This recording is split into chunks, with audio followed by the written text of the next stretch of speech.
अब यहां पर सभी रास कर रहे हैं। रास करते करते भगवान और सब ग्वाल बाल गोपियां सब थोड़ा थक गए, तो एक कोने में आकर खड़े हो गए। शांति, निवेदन है, शांति। अब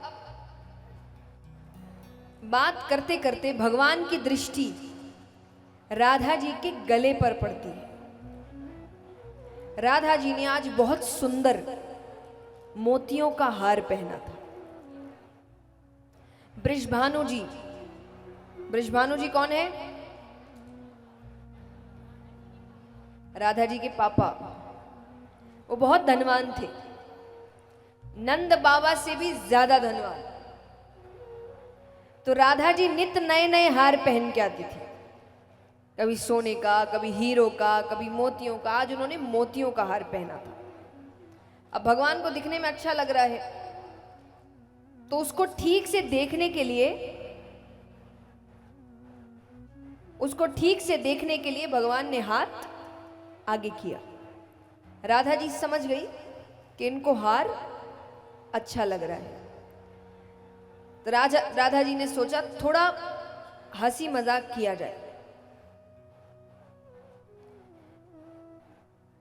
देखिए, मजाक वही अच्छा, या मजाक किसे कहते हैं,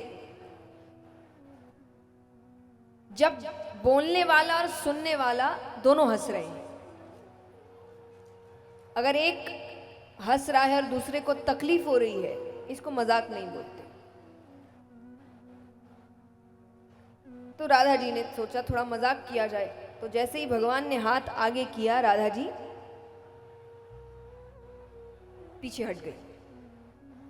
भगवान ने पीछे हटने का कारण पूछा। राधा जी ने कहा, कन्हैया, ये कोई सस्ता हार नहीं है। ये टूट गया ना तो तुम में से कोई इसका मोल नहीं चुका सकते। भगवान को बात अच्छी नहीं लगी।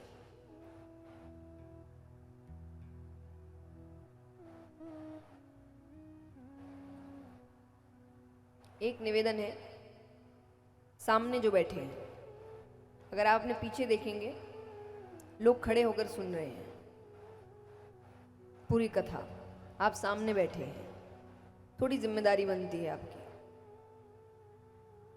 जिनको बात करना है वो पीछे जाएं, उनको स्थान दे आगे का।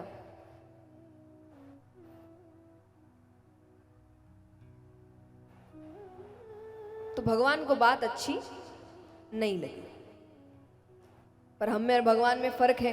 हम तो वहीं झगड़ा शुरू कर दे। भगवान वहां से चुपचाप चले गए। अब पहले तो फोन नहीं होते थे कि घर पहुंचने से पहले लिख दो सॉरी। अब उनको लगा ठीक है, कोई बात नहीं, कल रास के लिए आएंगे तब माफी मांग लूंगी। भगवान कल छोड़ो कई दिन तक रास करने नहीं आए, घर से बाहर कदम नहीं रख रहे, किसी से नहीं मिल रहे। राधा जी भी उदास हो गई, अब वो भी घर से बाहर नहीं निकल रही। अब बृषभानु जी बार बार पूछे क्या हुआ है। अब कोई पूछ ले क्या हुआ है, और जोर से रोने लग जाए। नारद जी को तो सब पता है, तो यहाँ समय थोड़ा निकलता है। नारद जी आते एक दिन बृषभानु जी के घर, बात बात में उन्होंने विवाह की बात छेड़ दी।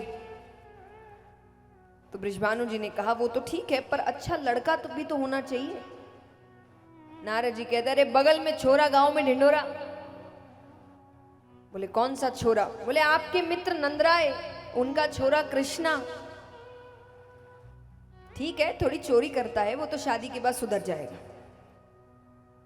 देखिए, ये तो विनोद की बात है और सामने भगवान है, लेकिन सांसारिक तौर से अगर कहा जाए तो मुझे एक बात बहुत अटपटी लगती है हमारे समाज की, कि जब बेटी लड़की बहुत समझदार हो जाती है कि वो अच्छी समझदार हो गई है, तो कहते हैं इसकी शादी कर दो। और जब लड़का बहुत बिगड़ जाता है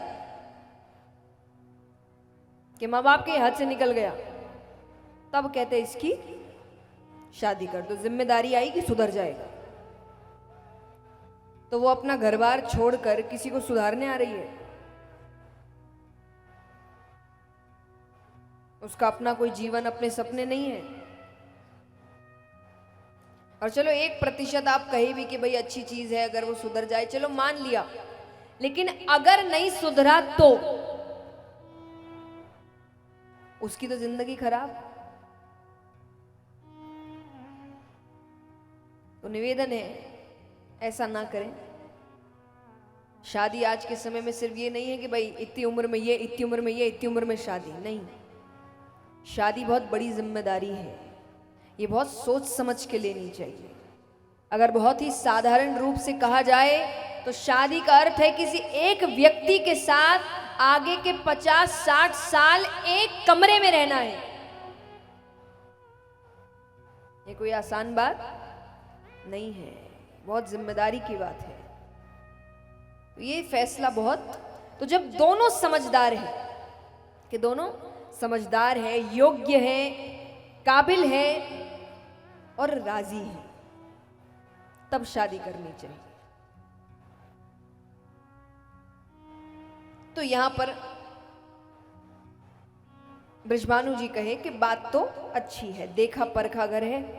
आज कोई दिक्कत हुई भी तो बेझिझक वो नंद बाबा से बात कर सकते हैं, क्योंकि मित्र हैं दोनों। तो उन्होंने कहा मुझे बात अच्छी लगी, तो उन्होंने पत्र तैयार किया कि ऐसी ऐसी बात है, हम ऐसा ऐसा चाहते हैं, आप अगर राजी हैं स्वीकृति पत्र भेजिए। अब धनवान व्यक्ति है, खाली पत्र तो भेजेंगे नहीं, अपने तामझाम है। तो बृजभानु जी ने 108 खोमचे तैयार किए। खोमचे मतलब, खोमचे मतलब थाल, परात, शादी ब्याह में जिसमें गिफ्ट सजाते हैं ना, ऐसे बड़े बड़े थाल, उनको कहते हैं खोमचे। 108 खोमचे तैयार किए, सब में कुछ ना कुछ रखा, किसी में कपड़े, किसी में गहने, किसी में कुछ, किसी में मेवा। एक थाल बच गया तो वो थाल मोती से भर दिए गए। अभी 108 खोमचे नंद बाबा के घर जा रहे हैं, उनको भी प्रसन्नता हुई। अब वो वापसी स्वीकृति पत्र भेज रहे हैं, लेकिन खाली तो भेजेंगे नहीं। तो पहले वो कह रहे हैं कि एक बार थाल खाली करो, फिर देखते क्या भरना है इसमें। तो थाल खाली हो रहे हैं, नंद बाबा फेरी लगा रहे हैं सेवकों के सामने। इतने में ही भगवान आए, अंत में मोतियों का थाल पड़ा है। भगवान ने उसमें से एक अच्छा खासा हिस्सा मोती उठाया और चले गए। नंद बाबा फेरी लगा रहे हैं तो उनको मोती कम लग रहे हैं। नंद बाबा ने कहा कि यहाँ कोई आया था क्या? सबने कहा कृष्ण बलराम आए थे। नंद बाबा के घर में ही चोर है, किसी और से क्या पूछना। नंद बाबा ने कहा कन्हैया तूने यहां से मोती उठाए? हाँ उठाए। आज तो मान गया, हमेशा मना कर देता है मैंने नहीं किया। क्यों उठाए? बोले मैंने मोतियों की खेती कर दी है। नंद बाबा को हंसी आई। नंद बाबा कहते जरा दिखाना। तो घर के पीछे लेकर जाते और जैसे सच में अंगूर के गुच्छे लटकते हैं, मोतियों के गुच्छे लटक रहे हैं। बोलिए कृष्ण कन्हैया लाल की। भगवान कहते अब एक नहीं 108 खोमचे मोतियों से भर के भेजो। 108 खोमचे मोतियों से भर के भेजे जाते हैं। बृजभानु जी के घर पहुंचते, अब राधा जी एक बार के लिए प्रसन्न होती है। उनको लगता है कि मानो सब ठीक हो रहा है। अब वो आती है देखने क्या क्या आया। पहला कपड़ा हटाती है, मोती, दूसरा मोती, तीसरा मोती। अब और रोने लग गई। किसी और को समझ नहीं आ रहा, पर उनको पता है कि ये मुझे दिखाने के लिए भेजे गए हैं कि हमारे घर भी मोतियों की कमी नहीं। यानी उनको बात इतनी बुरी लग गई। अब वो बहुत उदास हो गई। अब वो भोजन नहीं कर रही, किसी से बात नहीं कर रही। तो बृजभानु जी को चिंता होने लगी। तो बृजभानु जी ने एक ऐलान किया कि राधा बहुत उदास है, किसी से बात नहीं कर रही, भोजन नहीं कर रही, तो जो उसके चेहरे पर मुस्कुराहट लेकर आएगा उसे मुंह मांगा इनाम दिया जाएगा। बात बरसाने से वृंदावन पहुंची। भगवान का मन विचलित हो गया। भगवान का अब तो मनाना पड़ेगा, पर सीधे सीधे भी नहीं जा सकते। क्या पता ये भी एक खेल हो कि मैं वहां पहुंचा नहीं कि वो कह दे एक खबर मिली नहीं, क्या गए मनाने। और अभी तक किसी को पता नहीं है कि दोनों के बीच अनबन है, तो मनाने के लिए भी तमाशा क्यों करना। जब कुछ पता नहीं है तो जब दोनों के बीच बात है तो अंत तक दोनों के बीच ही बात रहनी चाहिए। तो ऐसा क्या करे कि मान भी जाए और सबको पता भी ना चले इतना। तो भगवान सोच रहे, इतने में उनकी दृष्टि यशोदा मैया पर पड़ती है। उनको एक सुझाव उठता है। वो यशोदा मैया के कमरे में जाते हैं, घाघरा दुपट्टा निकालते हैं और खूब सारी चूड़ियां इकट्ठा करते हैं। राधा जी को चूड़ियां बहुत पसंद थी, तो मनिहारी का रूप बनाकर भगवान बरसाने की गलियों में घूम रहे हैं। राधा जी के घर के नीचे आवाज लगा रहे, चूड़ी ले लो, लाल हरी पीली नीली चूड़ी ले लो। राधा जी का आवाज तो सुनी सुनी लग रही है,